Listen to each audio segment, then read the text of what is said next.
ब्रेकनंतर बुलेटिनमध्ये आपलं पुन्हा एकदा स्वागत। एक महत्त्वाची बातमी आहे। प्रसिद्ध निर्माते आणि दिग्दर्शक विक्रम भट्ट आणि त्यांच्या मुलांवर गुन्हा दाखल झालाय।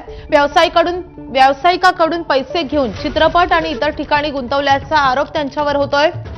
जास्त पैशांचा आमिष देण्याच्या बहाण्याने पैसे उकळल्याचा आरोप होतोय। फसवणूक केल्याप्रकरणी वर्सोवा पोलिसांकडून कारवाई झाली आहे। 13,50,00,000 रुपयांची फसवणूक केल्याचा या बाप लेकावर आरोप आहे।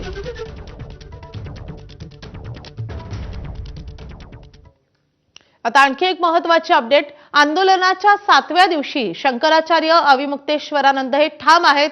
शंकराचार्यांच्या आंदोलनावर आता राजकीय वादंग सुरू झालाय। शंकराचार्यांच्या आंदोलनावर आता पोस्टर वॉरही रंगतंय। लखनौमध्ये काँग्रेस कार्यालयाबाहेर शंकराचार्यांना पाठिंबा देणारं पोस्टर सध्या व्हायरल होत आहे।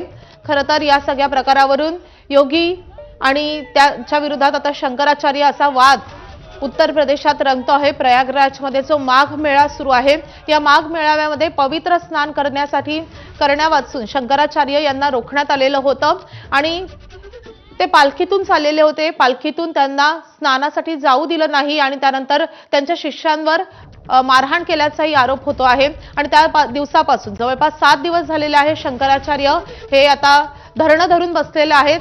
काल जेव्हा वसंत पंचमी होती त्या दिवशी देखील शंकराचार्यांनी स्नानाला न जाणंच पसंत केलेलं होतं आणि ते धरण्यावर ठाम होते। आता आमची माफी मागावी अशी ती मागणी करतात आणि या सगळ्या वादाच्या पार्श्वभूमीवर आता काँग्रेसकडून त्यांना पाठिंबा देणारं पोस्टर व्हायरल होतंय। आता बातमी शिमल्यामधून। हिमवृष्टीमुळे शिमल्यामध्ये वाहतुकीची गंभीर समस्या निर्माण झाली आहे। पर्यटकांची वाहनं विविध ठिकाणी अडवण्यात आली आहेत आणि यामुळे लोकांना बर्फातून अनेक किलोमीटरपर्यंत चालावं लागतंय।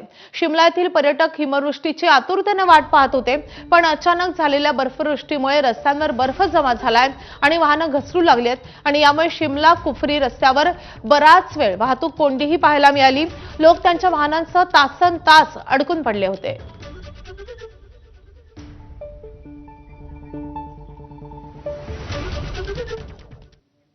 आजपासून 26